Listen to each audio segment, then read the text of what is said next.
site www.cristoflorianópolis.com. Seja você muito bem-vindo à Igreja Evangélica Cristo. Você também é uma ovelha amada do Senhor. Você é uma pedra, você é um eleito do Senhor. Creia, Jesus te ama, Ele quer o melhor para a sua vida. Eu espero que algum dia, se você mora aqui na Grande Florianópolis, você esteja conosco, venha nos visitar aqui na Avenida Atlântica 215, loja 05, aqui em Florianópolis, pertinho de São José. É muito fácil. Seja bem-vindo então, em nome de Jesus. E neste momento, depois de louvarmos a Deus, depois de agradecermos a Deus pelos dízimos e pelas ofertas que foram lançadas ao altar da igreja, é com imenso prazer que eu, como pastor da igreja, trago para finalizar a noite uma palavra. E o tema de hoje é: como Deus vê a igreja do novo pacto. Como Deus vê a igreja do novo pacto? Eu acredito que muitos já conhecem exatamente qual é a visão espiritual daquilo que Deus tem nos mostrado a respeito da nova aliança. E a palavra de Deus diz lá em Romanos 9, versículo 25, assim como também diz em Oséias: chamarei povo meu ao que não era meu povo, e amada a quem não era amado. Que esta palavra abençoe os nossos corações. A palavra de Deus nos diz: meu povo, minha amada. É assim que Deus vê a igreja do novo pacto, pacto da nova aliança. Povo meu e minha amada. É um tratamento espiritual à igreja da nova aliança.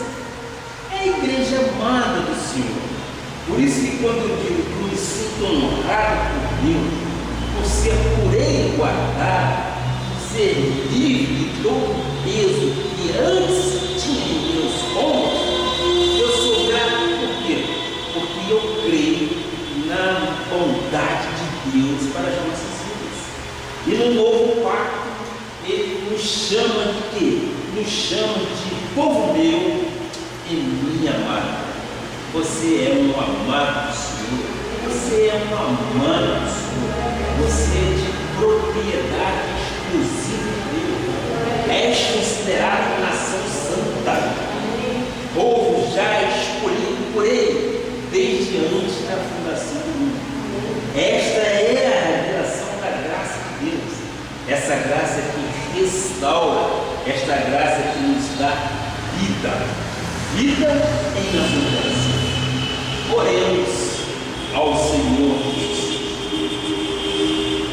Senhor Jesus Cristo, aqui estamos nesta noite, neste santuário de adoração a Ti, em Teu nome. Tu presides, Tu diriges esta reunião.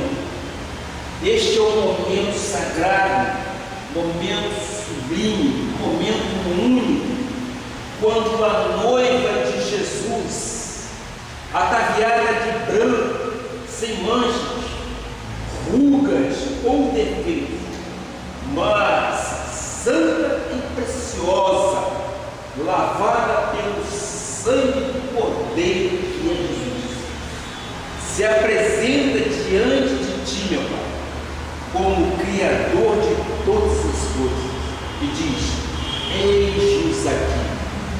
Tu nos chamas, Pai, de amada do Senhor. Tu nos chamas de povo meu, povo de propriedade exclusiva. Muito obrigado, Pai, pelas considerações amorosas. Muito obrigado pelos adjetivos que qualificam como raça eleita, povo de propriedade exclusiva, Pai. Ó meu Pai, neste momento, eu te peço que faças fluir, através de meus lábios e cordas vocais sadias, sabedoria vinda diretamente do teu trono, para que eu possa trazer de uma forma transparente, meu Pai, o novo pacto, o pacto de uma nova aliança, dizer ao povo do Senhor que o Senhor o chama de povo meu, povo amado, povo de minha exclusiva permissão, povo de Deus. Muito obrigado, Pai, por este momento. O Senhor me coloca no altar da tua igreja.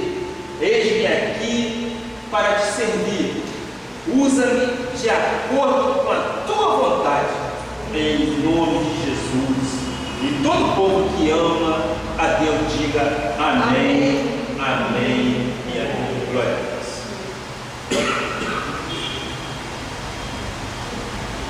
Meus amados irmãos, minha família espiritual, santos e preciosos para Deus, meus amados, conforme diz o apóstolo Paulo quando escreveu,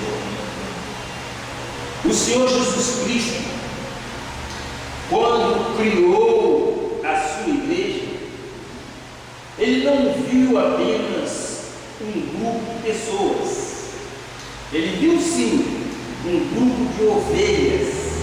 Ele disse: este é o meu povo, este povo é minha amada, povo de propriedade exclusiva. Que qualificação, que classe de palavras que Ele coloca para nós: povo amado, povo de propriedade exclusiva dele. Eu, quando assumo o altar desta igreja para cuidar das ovelhas que são dele, Jesus, eu quero sempre ter este sentimento de que eu não estou tratando apenas com pessoas, eu não estou apenas tratando de gente, eu estou tratando sobremaneira com aqueles que Deus disse: o meu povo, a minha amada, a igreja do Senhor. Este é o povo de quem eu pastoreio como pastor das ovelhas que são dele. Podemos entender, portanto, o que Deus mais ama nesta terra é a sua própria igreja. Esta igreja que Deus criou, que Deus preconizou, que Ele pensou desde antes da fundação do mundo. Ele já havia separado os seus para o louvor da sua glória. Em Romanos 8, 29 e 30, diz: porquanto, olha conforme Ele fez, não há dúvida de que somos predestinados por Ele para este momento estarmos aqui louvando.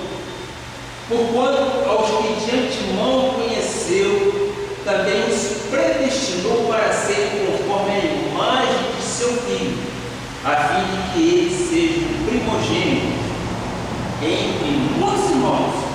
E aos que predestinou, a esses também justificou. E aos que justificou, a esses também glorificou. Nós costumamos dizer que a obra de Deus está perfeita em nossas vidas, não é isso? Ele predestinou, não é isso? Ele justificou, e aos que já são ou foram justificados, também foram glorificados. Aos que chamou para onde?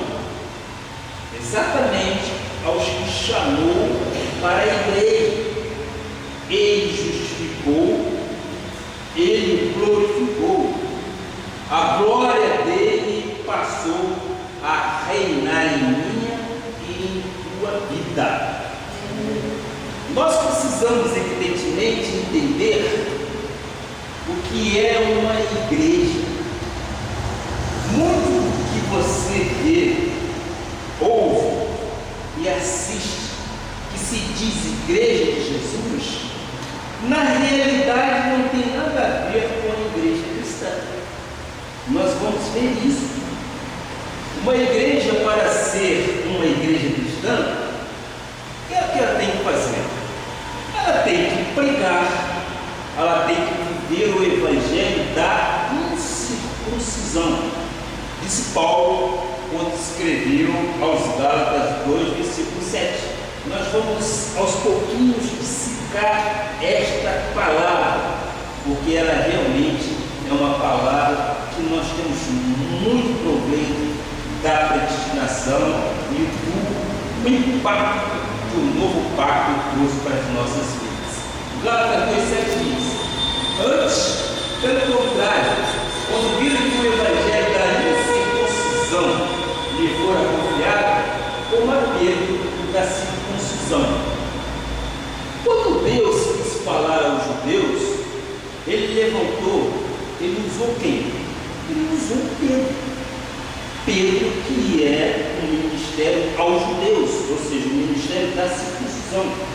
E quando Deus quis falar ao povo predestinado, de origem gentílica, Deus levantou quem? Deus levantou o apóstolo Paulo. Vamos entender um pouco isso. Se a pregação da igreja de Jesus é baseada na circuncisão de Pedro, portanto, é uma mensagem que judaizante. Logo, esta igreja se torna uma igreja da lei. Vocês concordam comigo? Este é o ministério de Pedro: pregar aos judeus, pregar aos judaizantes. Por quê? Porque é o ministério da lei, é o ministério da circuncisão. A Igreja da Graça de Deus, que é o ministério da incircuncisão, tem o chamado a viver o quê? O cristianismo, diferentemente do que você vê nas maioria das rádios e emissoras de televisão da cidade, a respeito da tradição da igreja, não é verdade? Infelizmente eu digo isto porque horários são utilizados por pregadores que não pregam aquilo que a Bíblia diz a nosso respeito. Quais são os nossos direitos? Quais os benefícios que a palavra de Deus no ato da incircuncisão nos dá? A palavra de Deus nos diz que o fim da lei é Cristo. A lei, eu entendo, eu acho que isso é muito claro, passou. Ela serviu como o quê? Como anjo. Ela serviu como guia. Mas a palavra diz que o fim da lei é Cristo. Este que tudo se fez novo pós-morte e ressurreição do nosso Senhor Jesus Cristo. Eu pergunto à amada igreja, porventura, algum dos irmãos já leram na Bíblia que Jesus Cristo algum dia distribuiu sal grosso na igreja? Algum irmão já ouviu ou já viu isso na Bíblia? Algum irmão já viu na Bíblia que Jesus distribuía rosas ungidas na igreja? Não. Então o que nós podemos concluir com isso? Que isto não é uma igreja. Uma igreja que não prega a verdade bíblica, porque Bíblia é para ser pregada, Bíblia é para ser falada, mas falada exatamente com o apoio dos versos que estão inseridos no contexto. E é isso que nós fazemos. Nós conclamamos a igreja de Cristo para isso. Então, eu e você nunca vimos na Bíblia alguma referência àquilo que eu acabei de dizer, não é verdade? É triste, evidentemente, imaginar que esta mistura de leis e costumes com doutrina de homens, com ritos, com cerimônias, com, até por que não dizer, dão honras e glória ao derrotado. E eu me lembro muito bem que lá atrás, quando nós estávamos retornando às igrejas ou à igreja, até Deus nos dá este ministério do Vivo, ministério da graça, nós borboletamos muito. E eu tive a oportunidade de uma dessas igrejas, e lá eu disse para minha esposa: eu nunca vi isso. Eu nunca vi você dar honras e glória ao derrotado, ao inimigo de nossas vidas. Nunca vi numa igreja ou numa Bíblia dizer que Cristo passeava com um demônio para baixo e para cima. Não. Isto para mim não é igreja. Graças a Deus, Deus iluminou os olhos dos nossos corações e Deus nos deu no momento certo dele uma igreja com referências bíblicas. E quando lá nós chegamos em 1986, era garota ainda, minha esposa também é menininha, a minha esposa disse: aqui é o meu lugar. Eu falei: louvado seja Deus, glória a Deus por isso, porque o Espírito de Deus testifica com o Espírito de criança. E realmente foi uma gincana bíblica dos jovens, tinha mais de 3.000 jovens, nós éramos jovens naquela época, né?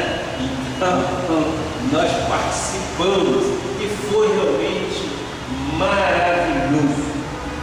Olha só então que diferença há entre os da incircuncisão, que somos nós da graça, para os da circuncisão, que são exatamente aquele povo da lei, que muitas das vezes utiliza o culto com palavras vãs, palavras de vãs filosofias, e não traz nada de bom para o povo. Eu, pelo menos, quando passo lá pela TV, rádio não digo mais no caso, não sei porque não consigo ouvir as rádios daqui de jeito nenhum, mas a televisão, às vezes, quando a gente passa, a gente vê aquilo, a gente fica abismado, porque não diz nada. Como é que se gasta tanto dinheiro na televisão e não se prega? Mas eu louvo a Deus que nós já recebemos, através da Bispo Solange Brandt, uma abertura no canal 186 hoje na NET. Então hoje nós temos um ministério, o Ministério da Graça de Deus, filiado à Missão Apostólica da Graça de Deus, que prega, e o povo de Florianópolis já tem uma palavra de vitória.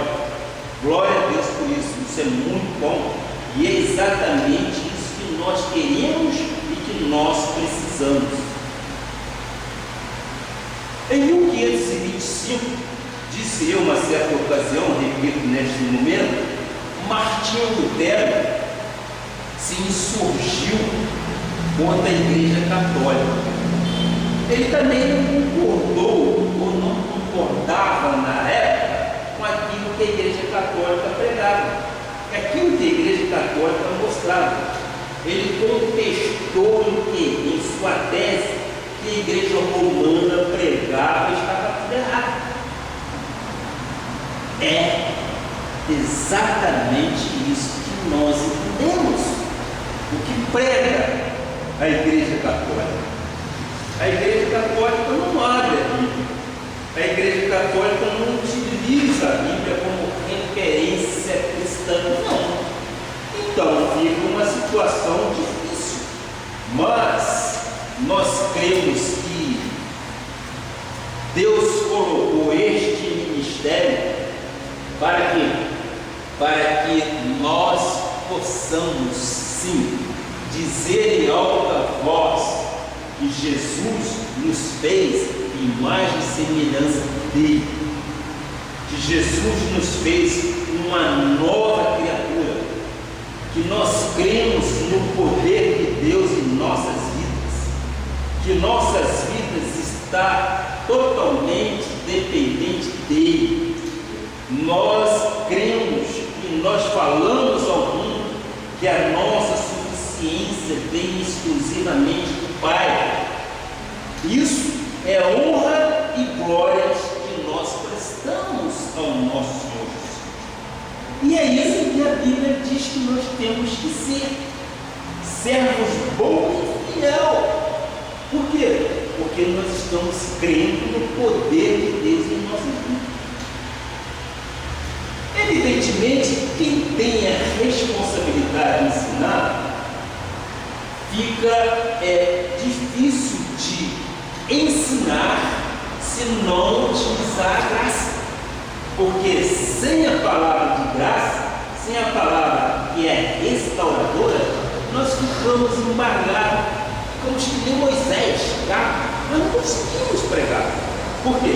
Porque a lei é condenação e morte, mas a graça é vida, e vida em abundância. Essa é a diferença. Paulo, quando escreveu aos Coríntios, ele disse em 1 Coríntios 3, versículo 10 e 11: segundo a graça de Deus que me foi dada, lancei o fundamento como prudente construtor, e outro edifica sobre ele, porém cada um veja como edifica, porque ninguém pode lançar fundamento além do que foi posto, o qual é Jesus Cristo. Não adianta então chegar e dizer, porque ninguém pode lançar outro fundamento senão o de Paulo, que é o Cristo ressuscitado. Fora isto, meus amados, não há cristianismo. Fora da graça de Deus não há cristianismo. Há o que? Há judaísmo. Há um ministério de condenação de morte.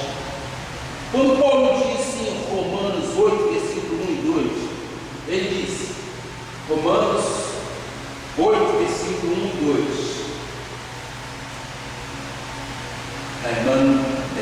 Romanos 8, versículo 1 e 2. Agora, pois, já nenhuma condenação há para os que estão em Cristo Jesus. Há condenação para você? Há condenação? Não há condenação para aqueles que estão em Cristo Jesus. Porque a lei do Espírito da vida em Cristo Jesus te livrou da lei do pecado e da morte. Agora, ovelhas que estão fora da igreja, ouçam-nos. Nenhuma condenação há para ti, nenhuma condenação há para os que estão em Cristo Jesus, porque a lei do pecado e da morte saiu da tua vida, por causa do quê? Por causa da lei do Espírito e da vida.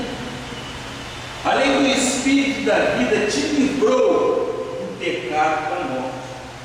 Portanto, meu amado, há um sistema doente que nunca viveu o verdadeiro evangelho, que é o da incircuncisão. Para os gentios, consequentemente, então, o da graça. Este é o legítimo evangelho, a graça de Deus. Então, a grande maioria que se diz evangélica e cristã não é parte do evangelho da incircuncisão, é da circuncisão, ou seja, da lei. E se está debaixo da lei, está debaixo de quê? De maldição. É duro a gente dizer isso. Às vezes, os crentes amigos nossos não gostam de ouvir determinadas palavras, mas não sou eu quem diz, é a Bíblia quem diz, é ela quem está nos mostrando isso. Mas esta foi exatamente o que? A função de Lutero. E a nossa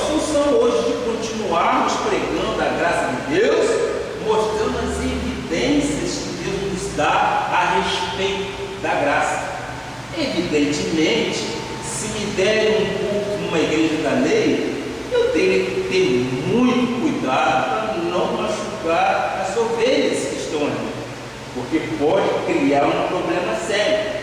Mas se nós usarmos as 14 epístolas de Paulo, se nós usarmos exatamente o fio da Bíblia, nós vamos de encontro à lei. E a palavra de Deus diz que quem está debaixo da lei está debaixo da maldição. Em Gálatas 3, versículo 13, diz isto: Cristo nos resgatou da maldição da lei. É pesado, né? É pesada a palavra, mas é palavra bíblica, não é palavra minha, não é a palavra vã de um pastor ou bispo, é a palavra de Paulo aos Gálatas. Escreveu: Cristo nos resgatou da maldição da lei, fazendo-se Ele próprio maldição no nosso lugar. Olha só que exemplo.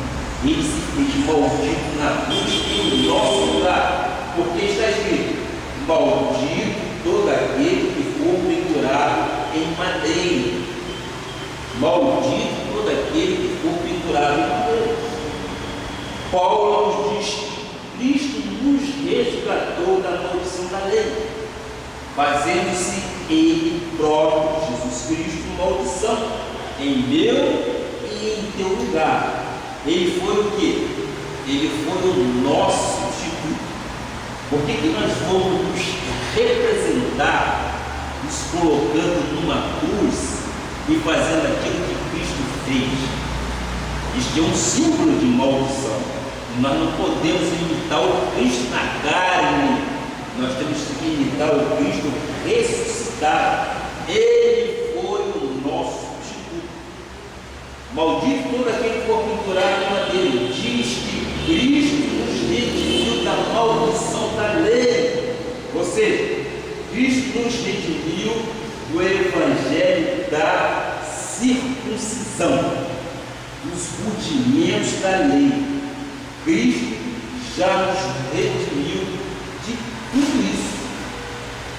É por isso que nós não temos aqui um batistério. Vocês já notaram isso? Batistério é um tanque de água. Não temos porque não é o batismo. Ou seja, Cristo nos redimiu. Não é o batismo por imersão que vai salvar o crente. Vejamos o que diz Paulo em Efésios 2:8. É muito simples e é muito claro.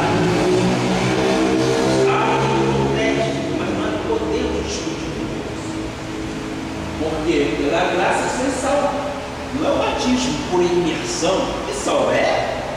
Não. Diz a palavra: porque pela graça foi salvo, mediante a fé. E isto não vem de vós, é dom de Deus. Isto é um dom de Deus. Só depois que você passa pelas águas? Não. Pela graça foi salvo, não tem nada a ver com a água. Água não salva ninguém. Água é um ato judaizante, é uma cerimônia judaica. Então, você pode até me perguntar: isto, o profeta Isaías batizou? Eu respondo, o profeta Isaías nunca batizou ninguém. Aí você pode me contestar, isso principalmente da lei. Então nunca apareceu este assunto de batismo nas águas. Eu louvo a Deus quando vi uma explicação desta no seminário. Jesus e João Batista descendiam de uma tribo chamada tribo dos essênios. Essa tribo era a única tribo que batizava no cumprimento da lei. Nenhum profeta batizava. Então, o que diz Paulo no Novo Pacto? Já entendemos então que Jesus e João Batista pertenciam à tribo dos essênios, e essa tribo era a única tribo que batizava. Era uma tradição judaizante, judaica. Ele veio cumprir a lei. Então, Paulo reforça o nosso entendimento quando ele diz em 1 Coríntios 1,17: porque não me enviou Cristo para batizar.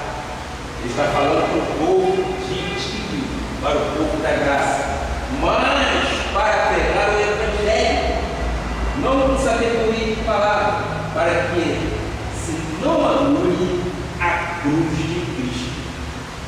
Olha que linguagem diferente o apóstolo Paulo recebeu do Pai, estas palavras de sabedoria, porque não me enviou Cristo para batizar, mas para pregar o Evangelho. A nossa responsabilidade é de pregarmos o Evangelho. Que Evangelho é esse? O Evangelho da graça de Deus, o Evangelho da incircuncisão. Então, o nosso papel, vamos dizer assim, o nosso chamado não é para pregar a lei, conforme Pedro fazia, que é o ministério da circuncisão, porque nós já entendemos, nós já compreendemos que o fim da lei é Cristo. Ele esteve entre nós, ele viveu até os 33 anos, ele pregou, ele ensinou, ele foi à cruz, morreu por nós, ele ressuscitou e está vivo entre nós e está em nós. A palavra de Deus diz que Cristo em nós é a esperança da glória. É esse Cristo que nós temos que colocar como um arauto muito alto, para que nós possamos mostrar ao povo que ama a Deus. A igreja da incircuncisão, a igreja do novo pacto, não tem chamado para batizar, tem chamado para pregar o Evangelho, não com sabedoria e esperteza humana, porque isso tudo anula o sacrifício de Cristo na cruz do Calvário. Quando a Bíblia diz que Cristo levou sobre si os nossos pecados, a igreja tradicional diz assim: não é bem assim. Eu digo, é bem assim sim. Quem leva o nosso pecado no tanque, não se leva pecado e esse pecado se vai se pelo ralo, não. A salvação é eterna. Paulo, eu não te chamei para batizar. Isto é coisa de judaísmo. Isto é coisa de João Batista. Até que João Batista disse mais uma sabedoria, ele disse ainda lá nos livros de Mateus 3,11. Como já havia revelação no homem de Deus, eu vos batizo com água para arrependimento, mas aquele que vem para arrependimento, mas aquele que vem depois de mim é mais poderoso que eu, cujas sandálias não sou digno de levar. Ele vos batizará no Espírito Santo e com fogo. Ele vos batizará com o Espírito Santo e com fogo. E esse batismo de João Batista já reconhecia isso. Ele já tinha a visão clara de que ele estava ali cumprindo a lei, mas que depois vinha um outro que o batizaria com o Espírito Santo. O Senhor disse: Paulo, não batize.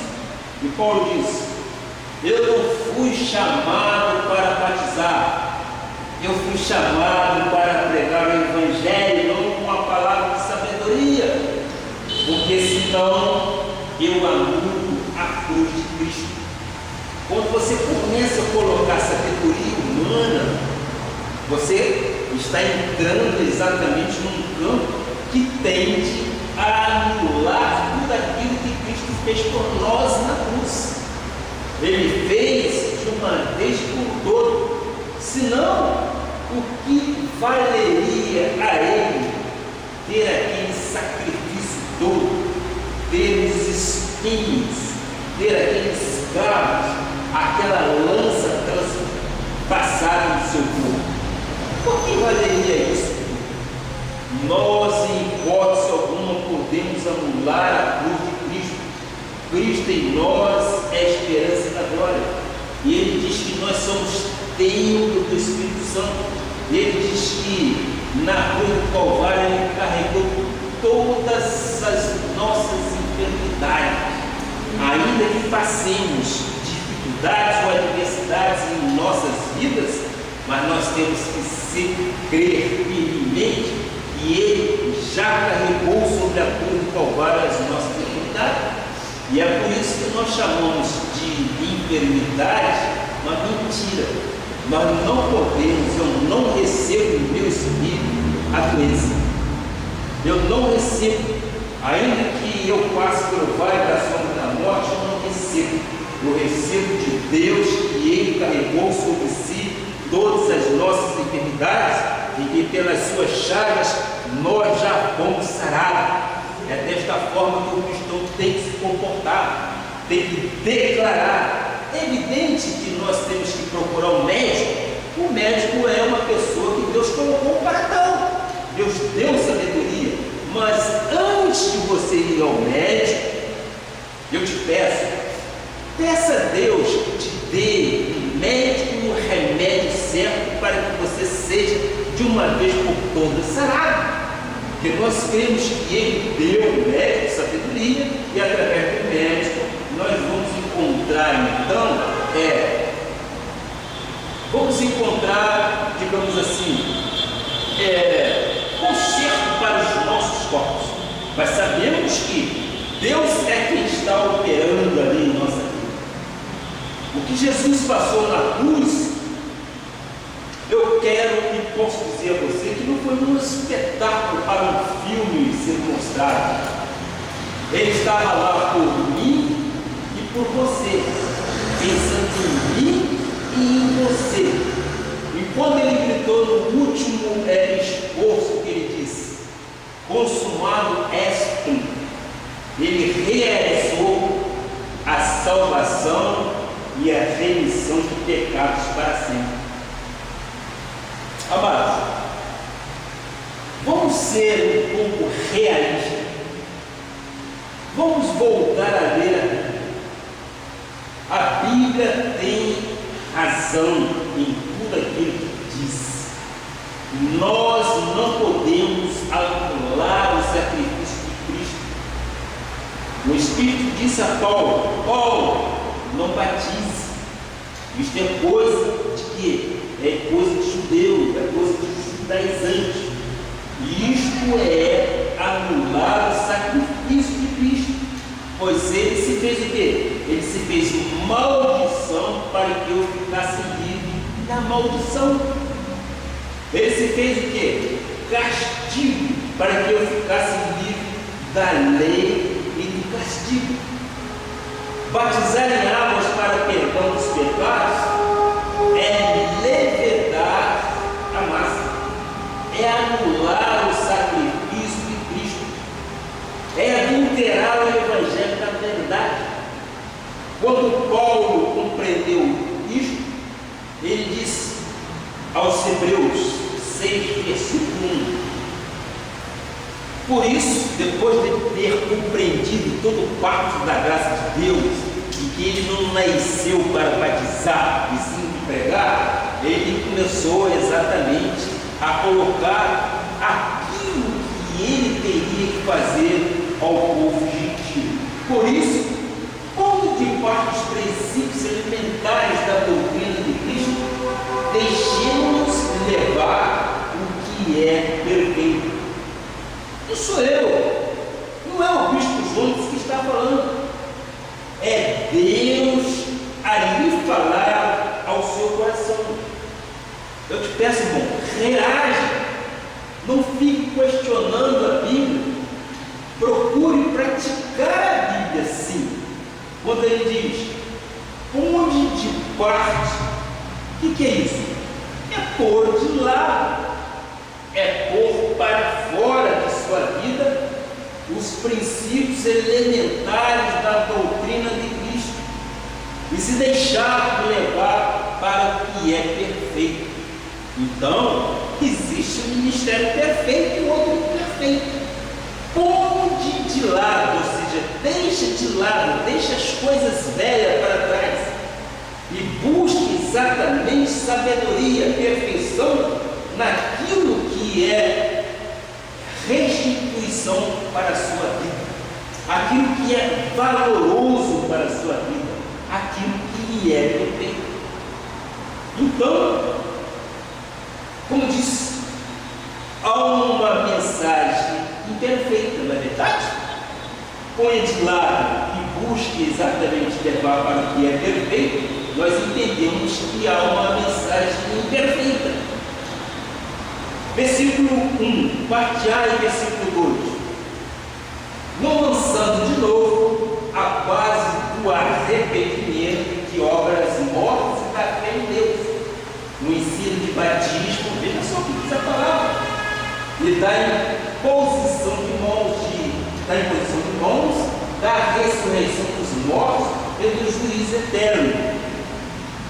Deus disse então, põe de lado, põe de parte, põe para fora. Dizem que o batismo tira o pecado original, não é o que a lei diz? O pecado original. Eu creio que assim você anula sim a cruz de Cristo.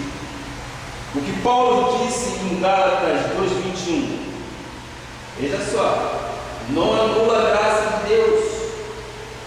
Não anula a graça de Deus. Pois se a justiça é mediante a lei, segue-se que morreu Cristo em vão. Mais uma vez, estamos vendo aí um versículo, aspas, pesado, para os que são da lei. Mas é Paulo, quando escreveu aos Gálatas, disse, não anula a graça de Deus, pois se a justiça é mediante a lei, segue-se que morreu Cristo em vão. Ou seja, se eu tenho que voltar às águas, como João Batista e Jesus, então Cristo morreu em vão. Se eu tenho que jejuar, se eu tenho que fazer vigília, ir para o monte, o deserto, às vezes até confrontar com um inimigo, com o diabo, eu estou dizendo que Cristo morreu em vão. Vocês concordam comigo? Cristo morreu em vão. Tudo que ele fez na cruz do Calvário foi em vão. E eu não posso anular a graça de Deus. Diz a palavra, se a justiça mediante a lei, segue-se que Cristo morreu em vão. E eu quero sempre estar ligado à graça de Deus. Conforme o meu irmão Claudemir diz em oração, vamos ouvir a palavra em graça, graças a Deus. É isso que nós vamos ouvir, palavra em graça, porque a palavra da lei é de condenação e é de morte, e nega-se Cristo, que Cristo morreu, então não vão. Você pode perceber, inclusive, que há um adultério espiritual aí. Eu digo, ao invés de por parte o rudimento da lei, eles estão trazendo para o altar, dizendo que o batismo tira o pecado original. Não é verdade que a gente ouve muitas vezes? Eu já fui da lei e eu sei disso tudo, mas louva a Deus pelo conflito que houve em meu interior. Eu disse uma certa ocasião, eu não vou ler a Bíblia, mas não, por quê? Porque o Velho Testamento diz uma coisa, o Novo Testamento diz outra, são contraditórios, não é isso? se você ler especificamente com olhos de uma literatura. É isso que a gente lê.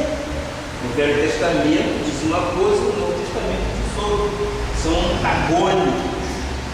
Mas o louvo a Deus como Deus me revelou através do nosso apóstolo Miguel Ângelo da Silva Ferreira, na cidade do Rio de Janeiro, em 1986.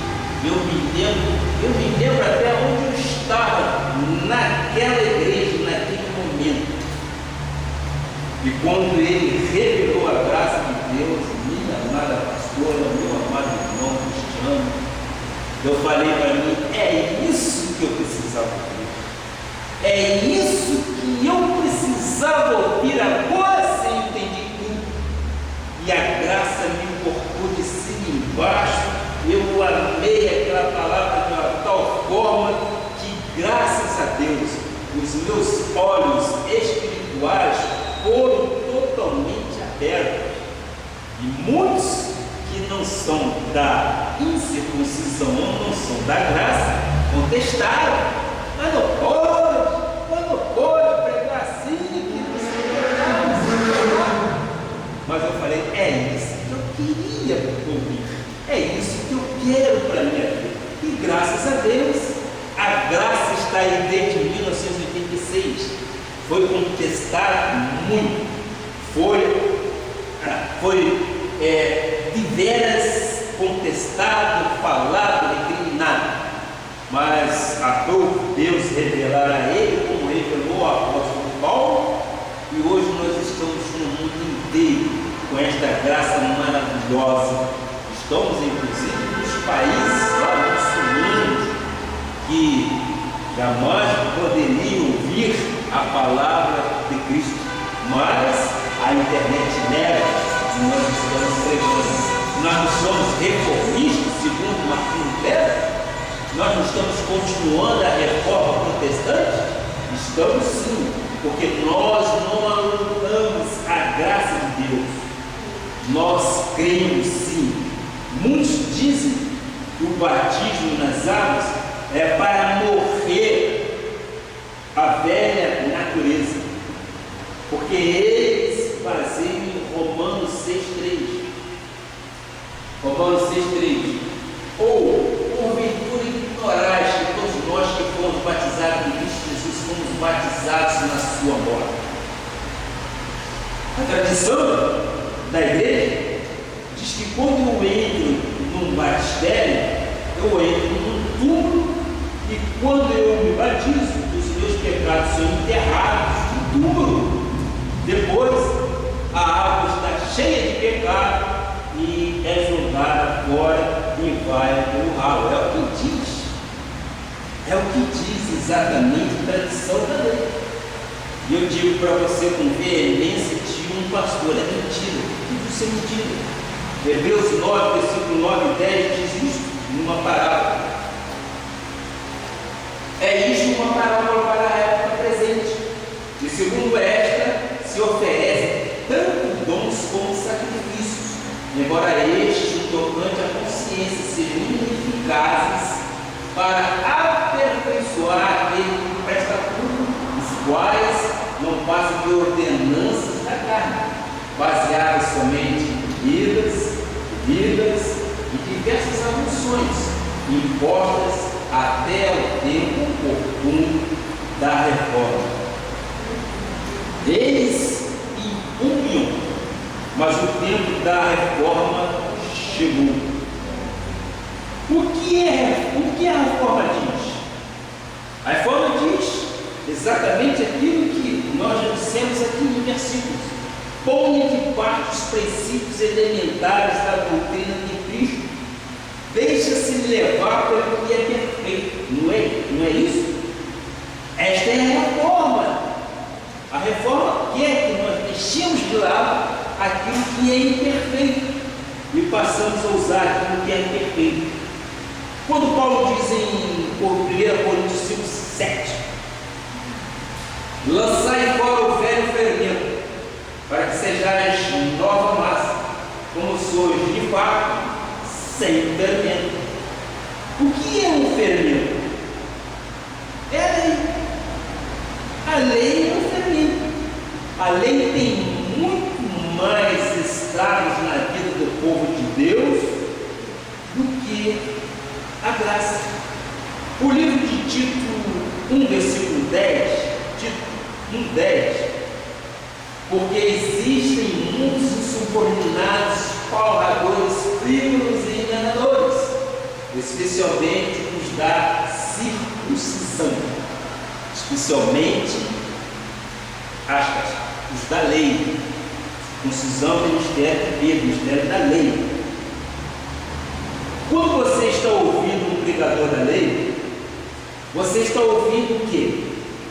Você está ouvindo um porrador. O que é um porrador? É um papagaio, é um falador, é um repetidor que usa de vãs filosofias humanas e não diz nada do que é preciso dizer biblicamente. Nós vimos isso através das definições, não é isso? Inclusive, alguns ministérios se dizem graça. Como tem diabo solto dentro da igreja? Como tem diabo solto dentro da igreja? O que é isso?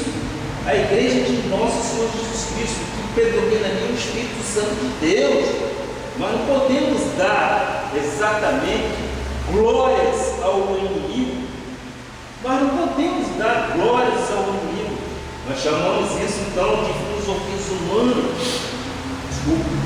E não diz nada que é precioso biblicamente. No versículo 11, o que diz? É preciso fazê-los calar, porque andam pervertendo casas inteiras, ensinando que não deve por dor e ganância. Como é que eu e você vamos fazer calar o engano